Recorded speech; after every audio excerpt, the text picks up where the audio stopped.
So, you've probably heard the buzz online about this new AI that's just exploding. It's not another chatbot, no. Developers are calling this thing a 24/7 AI employee, and the hype is so wild that it's apparently making computer hardware sell out. But what exactly is Moltbot, and is all that power really worth the pretty serious risks? Let's break it all down. And this is the quote that's got everyone hooked. This is the promise that has completely captured people's imagination. We're not talking about another AI you just ask questions to. The whole idea here is a truly autonomous agent, an AI that actually works for you around the clock. Okay, but here's the catch, right? With that kind of power comes some major risk. I mean, we're already seeing reports of people losing important files. So, in this explainer, we're going to cut through all that noise. We're going to figure out what Moltbot really is, what it can do, and most importantly, what you absolutely need to know before you even think about letting it anywhere near your computer. All right, so first things first, let's really nail down what this thing is, because honestly, it's a huge leap from the AI most of us are used to playing with. You see, to get why everyone's so excited, you have to understand this one key difference. We're all familiar with conventional AI, like ChatGPT. You ask it a question, it gives you an answer. It's like a super smart encyclopedia. Agent AI, like Moltbot, is a whole different ballgame. You give it a task, and it actually goes out and does it. It can write code, run commands on your computer, mess with your files. It's an AI that takes action. And we have to clear this up, because the names are an absolute mess.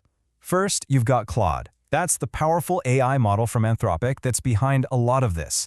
Then, there was ClaudeBot. That was the original open source project that went totally viral. That project is now called Moltbot. Got it? And just to make things even more confusing, there's also ClaudeBot with a B, which is something totally different. That's just Anthropic's web crawler. What we are talking about today is Moltbot. So what's the big deal? Well, it really comes down to 4 key things that make it so different. First off, it has persistent memory, meaning it actually remembers your conversations from weeks or even months ago. It can also send you proactive messages, like a daily news update, without you even asking. It gets full access to your computer to run commands and manage files, and you can control it from anywhere, through apps like Slack or WhatsApp, and it'll have the same memory and context on every single device. And yeah, you put those capabilities together, and you get an absolute internet firestorm. Let's just take a look at how huge this whole phenomenon got. Now, to put that in perspective for you, getting a few thousand stars on GitHub is a massive win for any open source project. This thing, under its old name, blew past 65,000 stars in just a couple of weeks. That is a mind-boggling, astronomical growth rate, and it was all driven by pure developer excitement and a serious case of FOMO. And the hype was it was off the charts. People weren't just calling it a cool tool. Oh no, they were calling it the AI that was breaking the internet, a real-life Jarvis, straight out of the Iron Man movies. The demand got so crazy that people were reportedly rushing out to buy dedicated computers just to run it, causing Mac Minis to actually sell out in some places. But you know how it goes. As that hype train was screaming down the tracks, the reality of it all started to catch up. And it turns out, all this power comes with a pretty big price tag. And some really serious problems. And this gets to the absolute heart of the danger, root access. You see, for Moltbot to do all the incredible things it can do, it needs the highest possible level of permission on your computer.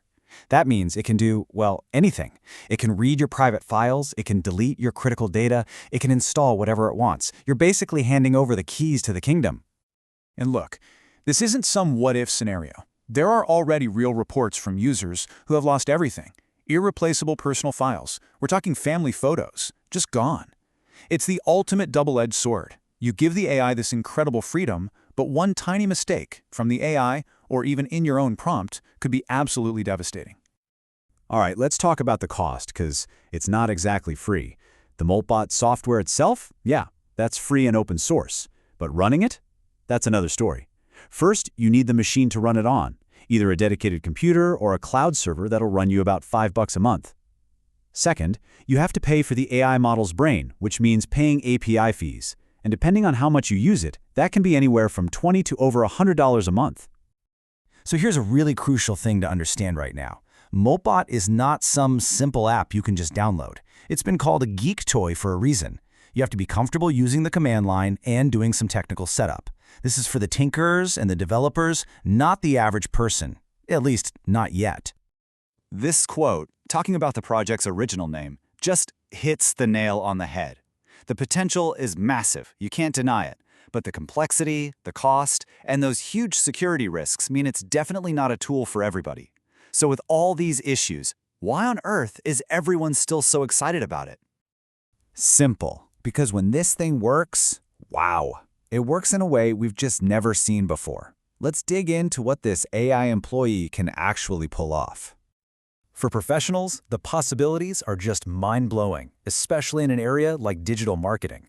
I mean, imagine setting up an AI that automatically pauses your bad ads before they waste any more of your money, or having it sift through thousands of search terms to find new keyword ideas for you. You could even tell it to spy on your competitors' ads and then generate your weekly performance reports all on its own. These are things that take a human hours and hours to do. And it's not just for marketing, not by a long shot. Developers are using it to automatically pull code, run tests, find bugs, and even try to fix the errors itself. Or imagine this, you could give it a dense legal contract and tell it to pull out all the important dates and details and just pop them into a spreadsheet for you. It can even set up brand new servers for a project. And this right here, this is the whole game changer. Your role completely changes. You stop being the operator who has to do all the clicking and typing. You become the manager. You just describe the outcome you want. You don't tell the AI how to do it. You just tell it what needs to get done. You delegate. So, okay, let's zoom out.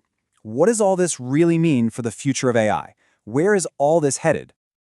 What we're seeing is a huge shift in how we think about and interact with AI.